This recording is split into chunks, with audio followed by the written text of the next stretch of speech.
Hello and welcome to the Biz Coach Show, hosted by my Biz Coaches and presented by the TLG Group. Our show is focused on giving entrepreneurs the edge they need to succeed. Let's meet our guest for today's episode.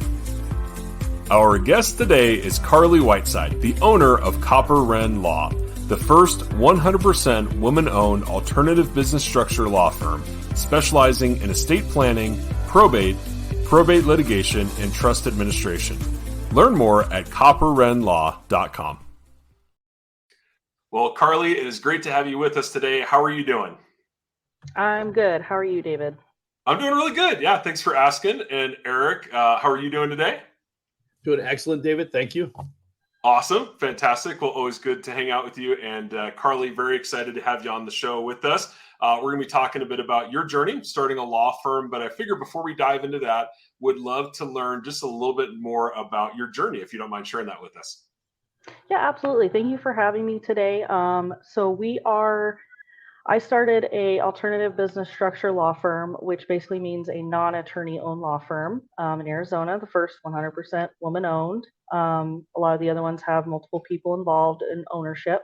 And it just takes a lot of filling out applications and waiting and going in front of the Supreme Court and getting licensed, which you can see right behind me. And we have to get that renewed every single year. So this is an ongoing licensure that I have to keep up with. And then we have audits every 6 months.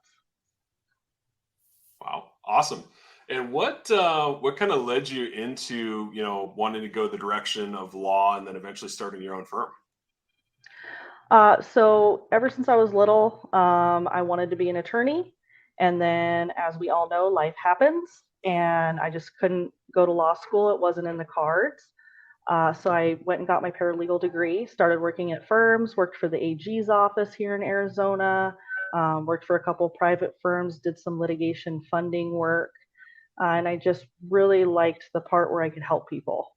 These are usually times, especially in probate, which is what we work in, where these are super emotional times. People don't know what to do. There's lots of factors at play, and it's hard for them to figure out what they actually need to happen to move forward while dealing with family dynamics. So this is kind of why I gravitated towards this area of the law. It requires probably a little bit more hand-holding than something like contracts or real estate or something transactional like that.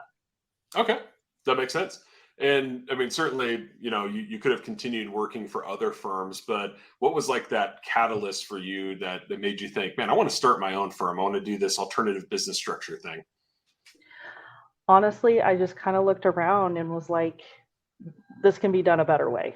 There's lots of things happening that are wasteful, wasting time, wasting resources.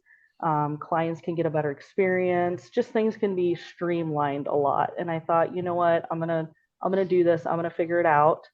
And that's kind of what led me to look into, how can I make this happen? And Arizona and Utah are the only two states in the union that allow non-attorneys to even, put their toe in the water in this kind of venture. So I'm very lucky that I'm here.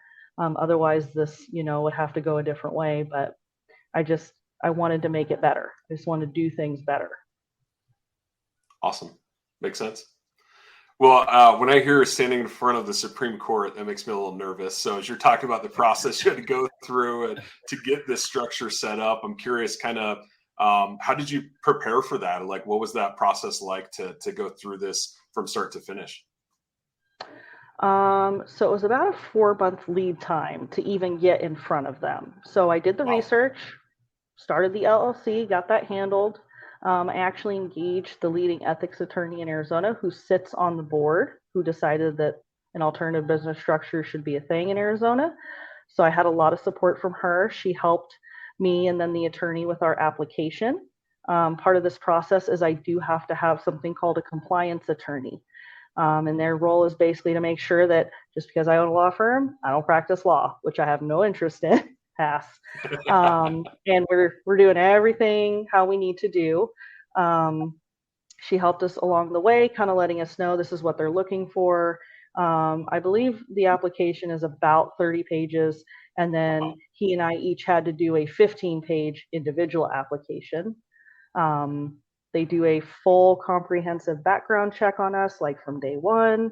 There was some emailing back and forth like, hey, what's this? What's that? Just little things. And then they let you know when you get to go in front of the committee, usually know a couple weeks before. They meet once a month. So if you don't make it on the agenda, then you're like, okay, I hope we're on the next one. And it's basically the order that the applications come in and the investigations are completed. So we got notice in December that we were going to be on the January agenda. Wow. That is quite the process. Yes. Talk about commitment. It is. It is. It is. That's awesome. Well, once you went through that, right, and you're on the other end of it, approved, right, which is awesome, and all the hard work that went in to get there. Then there's, starting the business itself and growing it, right? So I'd be curious, what were some of the early challenges that you faced starting the firm once you got past that approval phase? Starting the firm, it was you don't know what you don't know. So we can, in theory, look at everything and have a checklist of, okay, we know we're going to need A, B, and C. But then as we move through, we're like, oh, we're going to need D, E, and F. So it was just kind of addressing those things as they came up and not letting them stop us, but just more as being like, okay, here's what we need to do. Let's just get through it. Let's move on to the next. And then it has also been, part of the challenge is getting our name out there and letting people know we're here to help, come down here, we're here, find us. And unfortunately, part of the challenge in our specific industry is we're pretty saturated in Mesa because we have a very large senior population. So good news, bad news, most of our clients are over, 55, 60, that kind of age. So when you have a lot, it's like, how do you make yourself stand out? How do you say we're different? So that's kind of been the biggest challenge, I would say, in starting this is just the awareness part for the public. Makes sense. Yeah, I know, Eric, you definitely focus on that a lot, right? What's that? You've got a special phrase for it. It's not USP. What do you guys call it? Market dominating position. There you go. Yep. So figuring out that market dominating position, that can take some time, right? I don't know if you got any perspective on that, Eric, but how long it takes to kind of develop that and really kind of see that impact once you've started the business. Yeah, it's a valid point. And one of the conversations that Carly had in our first meeting together was, what is it that sets you apart? What do you do that's better than everybody else? Or what can you hang your hat on and say, hey, this is what I do. This is how we're different. This is why I'm doing what I'm doing. And that's what compelled me to introduce you and Carly and ask her to be on the show, because quite honestly, her story is very compelling and in and of itself is part of the market dominating position. Right. She was so passionate about law that she decided to create a law firm, even though she was not a lawyer, not skilled in the law, having as a background. So when having worked in the firm, she's like, this is the other piece that really intrigued me. She's like, she said to me, I'm trying to remember specifically, but it was like, I saw how it was being done and it was being done right. And I knew I could do it better. That right there was super compelling to me. And I'm like, that says a lot about the integrity of an individual. And consequently, if somebody's going to be in law, I want them to be an integrous person, right? So, but it's an interesting, her process. But to answer your question, the market dominating position is challenging because it is an iterative process. It takes likely weeks to find an initial one to really kind of hang your hat on and say, okay, this is what it is. And then what happens is a few months go by, you've been saying it enough times and you start tweaking it a little bit, you start adjusting it a little bit. And then, maybe you hear somebody else's perspective or somebody gives you some feedback on it and you're like, oh, I actually kind of like that. And then you twist it a little bit. And realistically, it could take a year to really fine tune to the point where you're like, okay, this is who we are. This is what we stand for. This is what we want. But it's an iterative process, right? You find a baseline and then you work from there. I liken it to when I wrote my book, the goal setting book, and he talked about what's your ideal story, what's your, who are you, what's your ideal vision of what you look like 10 years from now. And I would tell people all the time, I'm like, look, you're going to write this. You're going to look at it in 2 weeks and go, what was I thinking? And I'm going to go back and I'm going to tweak it because life challenges us to look at things and say, okay, well, this is different than what I originally thought. This is the mind frame I was in that day, this day, this day. Now you take 10 of those circumstances together, and now you've got a better cumulative end result. And I think that that's really what the market dominating position really becomes, is that iterative process. But to add to that, the result is almost immediate once you clearly define how you're going to impact people. Because what will happen is you'll immediately start having these conversations and share with people what you do, and they're going to be like, oh, wow, that speaks to me. And as soon as you see people light up when you say the things that you say, that's when you know you hit a chord. And now you have a better idea of who your ideal client is. And then you go deeper and deeper into that category, and you find more people like that. And that's when things really kind of come together. Yeah. Awesome. Yeah. Great perspective. I'd be curious, Carly, as you were, going through, okay, you're starting to get clients established, what makes you different, certainly within the realm of a law firm, right? There's got to be some additional compliance or regulatory challenges. So anything in particular that you had to work to overcome in those kind of early days and weeks? Yeah. So we definitely knew we wanted to do things differently and better, but, we were starting from scratch. So we had to make sure as a firm, our engagement agreements were compliant and up to standard, and they had all of the necessary information in there. So we were taking some CLEs that were specific to our area of the law, found out some more information, continuing to educate ourselves. So we tweaked them a little bit. We definitely learned some things that this is a lot of chasing. Nobody wants to talk about dying. Nobody wants to talk about their money. And what do we talk about? Where's your money going to go when you die? So it's like literally the worst thing ever. Everybody's like, oh no, if I talk to you about it, I'll die quicker. Like it's this very subconscious kind of thing. Everybody knows they need it, but it's like, oh, I can do it later. I'll do it later. I'm not there yet. Like, I don't have an illness. I don't have a life event that's forcing me to come in here and get this done. Like, oh no, I'm in a home now, or I have cancer, or like there's no triggering event. So people are like, no, that's later. And unfortunately, what we see a lot of the times is everybody's like, yeah, they said they were going to do it. And then we're doing their probate and there's nothing. Yeah. And that's when it gets a little wild, for sure. It can anyway. Yeah. Crazy. Well, as you talk about that, right, estate planning, probate, what impact has specializing in just those aspects of the law had on the growth of your business? I think since we are so new, we just kind of we're in month 6 right now. So we are a newer baby business, right? Like Eric said, this can take a year, which we fully anticipated. Like we've got to build our presence. We've got to build our reputation. We've got to show people, yes, we are different. Because you can tell people all day long, yeah, we're different. But if you don't do anything about it, it's just idle chit chat. So I think by doing a really good job for the clients that we have serviced, that word of mouth is really our golden ticket.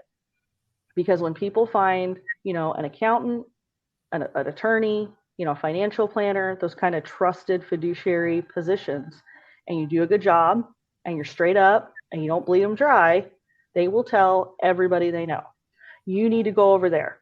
They do a good job. They don't charge you a bunch of money and leave you hanging, and they don't call you back.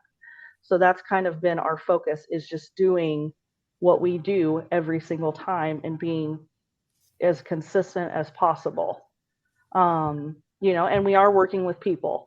So not every time it's going to be 100% rainbows and butterflies and sunshine. But we definitely try to do things like the most cost-effective way, because that's a big concern. People hear attorney and they go, oh my God, I'm going to have to give my kidney. I can't, that's not for me. So we're trying to kind of change the narrative of, no, you can have access to legal services, and it's good legal services. It's not some dude in a basement that's like, yeah, I got 4 wives and I'm paying my alimony. Come on down. So we're trying to basically just do a really good job and meet people with where they're at. Awesome. Yeah, Eric, I know that's something you talk about a lot, is really kind of figuring out that specialization, right? Instead of, going broad, go narrow, and Yep. initially when you're starting a business. So any perspective on that? Yeah. Yeah. It's funny as you mentioned that. I'm thinking to myself, what are some of the other areas they could look at? No, but to your point, one of the things that we talked about on here before is the first year, it's all about what's the primary service I can offer, and just focus on that for as long as I can. And typically, depending on who you listen to, you have one service or one primary service, and that's what you go until you hit, let's say, $1 million in gross revenue.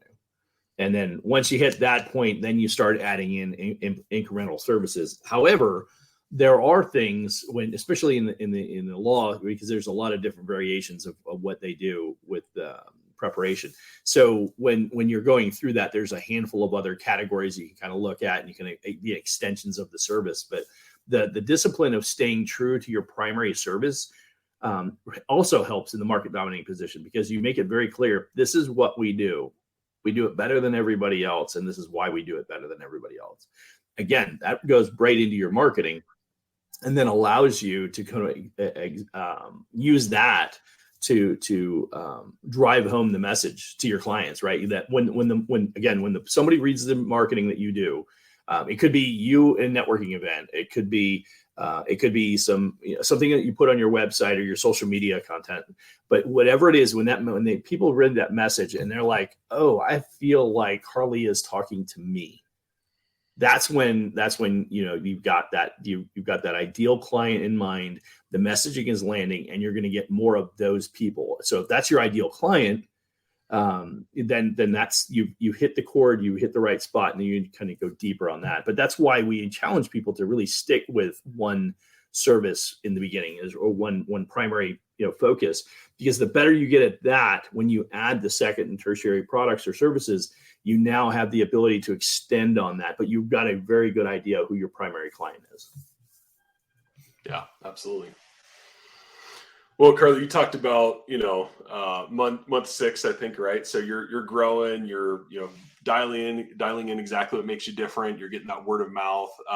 What other methods have you utilized to kind of help grow that client base? So I have joined our Mesa Chamber of Commerce. That one has been a really nice resource. I've been able to connect with other professionals. As I mentioned, financial planners, they're always looking for a good estate planning attorney that they can refer to that's not going to ignore their clients, which has been the biggest thing I've heard is, yeah, I have this guy, but I send my clients and then they tell me 3 weeks later, no one will call me back. Wow. And my response is, it must be so nice to be so busy you can just ignore people. That's super cool, super cute. So that's been great, just kind of meeting other professionals and talking to them. Everybody's in different stages of business. I've met people that are 15 years in. I've met people that are 2 months in, and everything in between. So it's been really nice just kind of getting other entrepreneurs input on my business. I'm like, hey, tell me what you think. You don't know me. You don't have a stake in this game. You don't care. Like, hurt my feelings. Tell me. And then I have joined a couple of more exclusive marketing groups and kind of branched out and tried to use those and use the connection in those networks to kind of say, hey, if you know anybody, if they just want information, let us know. We're happy to provide that. That's definitely something that we do that's a little bit different than most law firms is, providing information, giving people the tools to make the decision, because we can tell them all day long, yeah, you need to do your estate plan. But if they don't want to do it, they're not going to do it. But it's like, you know what? We're fine. We told them. Ball's in their court. So that's just kind of how I've been using my connections. Has been a little bit difficult just because we are just 2 of us. So I'm trying to do all the admin, do all the paralegal stuff while still getting out there and, shaking hands and kissing babies and whatever that is. And but yeah, it's been good to meet other people, especially, like Eric and yourself. It's been great. Awesome. Thanks. Well, that sounds awesome. Those are great tactics. I'd be curious, we've talked about, trying to get better brand awareness. Certainly the whole just getting the business going and going through Supreme Court and all that, that's a hurdle. Any other hurdles that you want to spotlight that you've had to overcome to get to this point?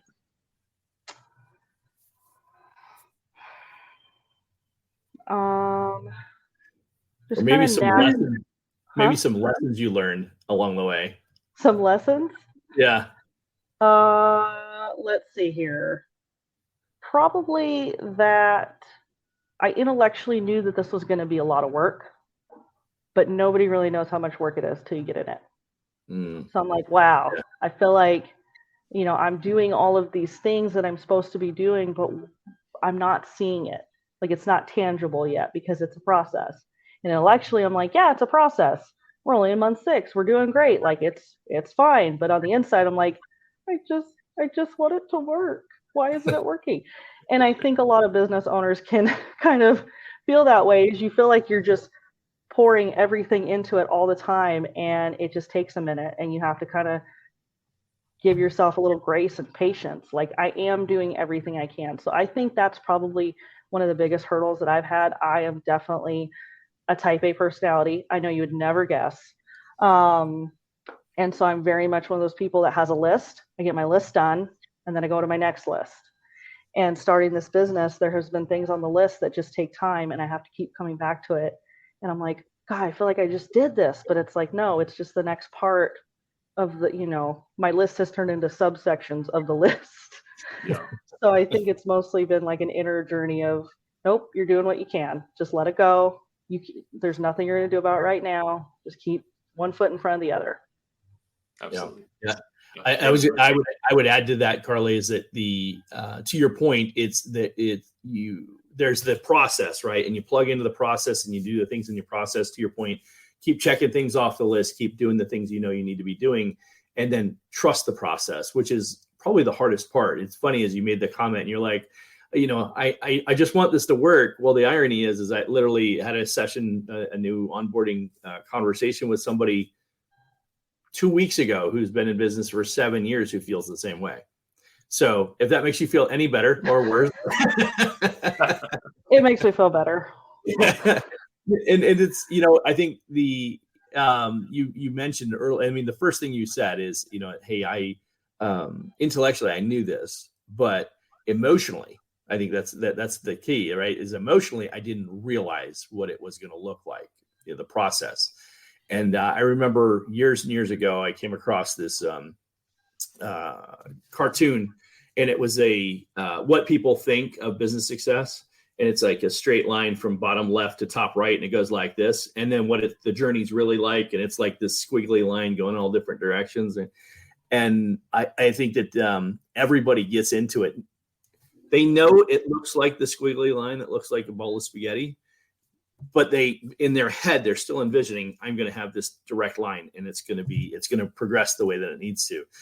And I would say, even after 4 years as a business coach, there's still the days where I feel like I took 2 steps forward and 2 steps back the same day. And you're working through that, but that's the entrepreneur's journey.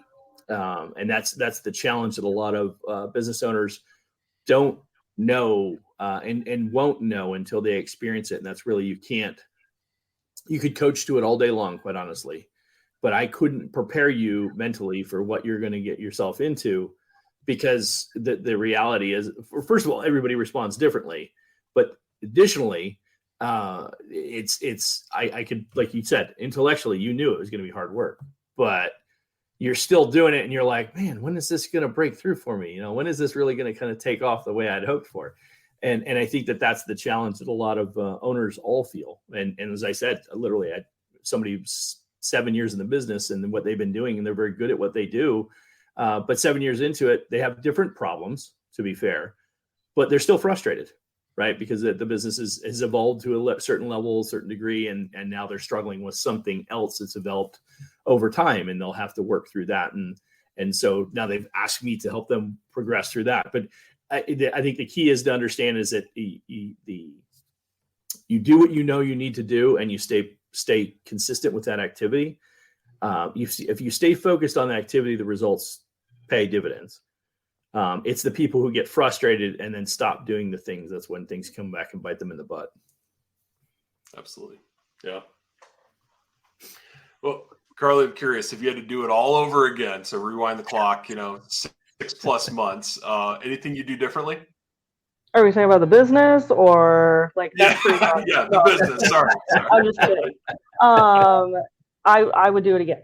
I mean, I told Eric this. I am the worst employee to have because I have ideas and I have opinions. And I was like, gee, I need to work for myself because yikes. Like I'm upsetting everybody around me all the time because I can't help it. I just can't. And that was a big factor of like, I need to be able to just be accountable to myself. And when there's an issue, look at the attorney Dan and say like, Dan, you need to fix this. And he says, okay. And then we fix it right then. There's not this lingering kind of out there like, oh yes, management will talk about it and we'll get back to you, this like mystical, magical date. So I would 100% do it again. Even though it's a different kind of stress and emotional, stress, like you talked about, Eric, honestly, I'm way happier than I was and way less. It's the stress is different. It was eating me alive working other places. So I think for my personal life, as a mother, it's made me a better mom. It's made me a better partner. It's made me a better business partner. Like it's been hard, but it's definitely for me been worth it for sure. And I recognize this is not for everybody. It's not. Valid point. All right. Well, I think my last question, I'm putting myself in the shoes of somebody who's watching this and maybe thinking, this sounds really interesting. I want to pursue a similar path to what Carly's talking about here in this alternative business structure law firm. What advice would you give somebody who's maybe thinking about that? I would tell them, don't think you know how to do it by yourself. You need to get as many resources as you can along the way to help you with this. I had an ethics attorney. I had an employment law attorney. I had an accountant. I had, an LLC attorney. Like I had all of these people that I pulled from because I said, I want to do this, but these are not my areas. So I think the biggest thing is to know when you don't know and you don't try to just figure it out. You can to a degree, but at a certain point, you've got to realize, wow, I'm out of my depth. I need help. And that's okay. You're allowed. You're allowed. Nobody knows everything. And if they tell you they do, run because yikes. And also just like you said, trust the process, be patient. Unfortunately, this process, they are not very good at giving you updates. There was many times that Dan and I would sit there and look at each other and be like, did they get our email answer? I feel like it's been weeks. Are we getting on the agenda yet? Like we've said everything. What's happening? So that's probably like the worst part is just like, they'll get to you. Just you gotta just take it easy. But it's also hard because you can't do anything until you get that licensing. You're iced out to a certain degree. So yeah, I would just tell people, get as many experts as you can in what you don't know and be patient and know that yes, it is working even if it feels like it's not. You'll get there eventually. Awesome. Well, I love that. Great advice. Well, as we kind of wrap up here, we've talked just a little bit about the law firm and what you do, but anything else that you want to share about Copper Wren Law? I mean, right now, like Eric said, we're focusing mostly on estate planning. So trusts, powers of attorneys, wills, that kind of thing. Just making sure that whoever comes in the door, it is a very personalized process. So if anybody ever gives you a general, like everybody should have a trust, everybody should have a will, like you've got your own set and your own goals. So we really focus on making sure that we are accomplishing our clients' goals in the best way possible for them. It's definitely not a one size fits all. I can't just say, yeah, we'll do it for this because you don't even meet with the attorney. We know it's fine. Everybody gets this one. And I think that's probably the biggest thing with us that's different is we really take the time to know our clients. What are you really trying to accomplish here? And some of this stuff goes back 30, 40 years when people come in. They're like, I have a kid I don't talk to. It's sad. It happens. But it's like, it's important to them that the other kids are taken care of, So we really just try to take a very methodical, personalized approach rather than, get in line, churn them and burn them. Like, just get them in and out. It's fine. We'll handle it. You're good to go. And we really want to make sure that our clients are educated to make these decisions, because it is a lot of information. It's a lot of things to ask people. It's stuff all the time. Oh, I didn't even think of that. Yes, that's why we're asking you. So we really take the time, and I don't ever limit attorney time.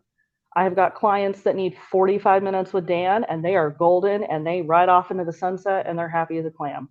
I've got clients that need hours and hours because they've got things. So that's the other part, is some firms will limit that, and we don't think it's right, because this is a very important thing that people are setting up, and it's important enough to get in here and do. So. Yeah. I ironically, I look back, and Carly, you and I discussed a little bit about my personal circumstance when my mom passed away. And, I mentioned that she had shared with myself, specifically my brother and I, when she passed, we were trying to deal with all the things that were, and I was certain that she said she had a will, that she'd completed a will. And we would look through the entire house. We never found anything. We would look for, where she might have even stored it, or offsite, or anything like that, but we never found anything.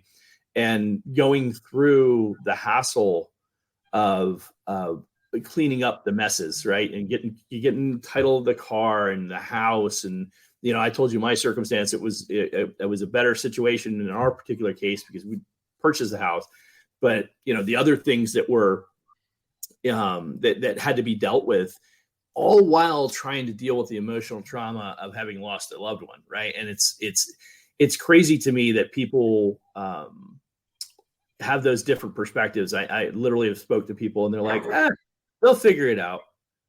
And I'm like, but that is such a short-sighted perspective. Having dealt with it personally, I look at it, I'm like, no, the last thing I want is for my kids to have to worry about anything if something happens to my wife and I, or for my wife, and it's, when I think about what you do and the approach that you take for your clients, in our conversation, it was really compelling to me. It's like, this is important for people to know and understand. And, helping you spread that message is important, because I think that's a service that people need. But more importantly, I love the way you go about it. As I said, I was really impressed with your professionalism, the way you carried yourself, and your everything behind your intention for your business.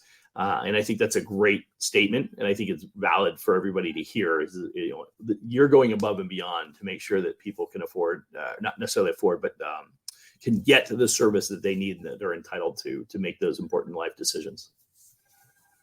I appreciate that. Yeah, absolutely. Thank you. Awesome.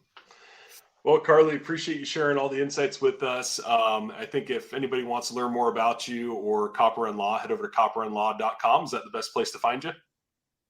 It is. Yep. We've got our bios up there, contact information, all that jazz. And then we are on all social media, LinkedIn, Facebook, Twitter, all that jazz. So awesome. Sounds great. Well, thanks again. Great to have you with us. Eric, before we wrap up, what's new at My Biz Coaches? You finally going to let the secret out now that we got Carly here? He's been working on this special project. He's been keeping it secret. Is this the day, Eric?